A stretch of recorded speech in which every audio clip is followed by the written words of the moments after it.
Focus on good things. সবসময় কোনো একটা কাজের বা কোনো একটা ঘটনার ভালো দিকটার উপর ফোকাস করুন। আপনি দেখবেন লাইফে যে কোনো ঘটনাই আপনার সাথে হোক, তার একটা খারাপ দিক আর একটা ভালো দিক থাকে।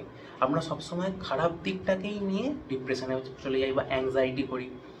সবসময় চেষ্টা করবেন সেই ঘটনার ভালো দিকটা যতই অল্প হোক, যতই সামান্য হোক, যতই কম হোক, সবসময় চেষ্টা করবেন তার দিকেই ফোকাস করার। আমি একটা এক্সাম্পল স্বরূপ বলছি, যে ধরুন একটা কোনো বাচ্চা আইসক্রিম খেতে যাচ্ছে, তার মা তাকে বারণ করলো, অনেক বকাবকি করলো বা মারধর করলো।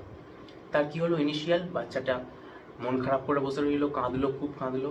কিন্তু লং টার্মে দেখতে গেলে হয়তো আইসক্রিমটা খেলে তার ফিভার বা কোল্ডের মতো সমস্যা আসতে পারতো।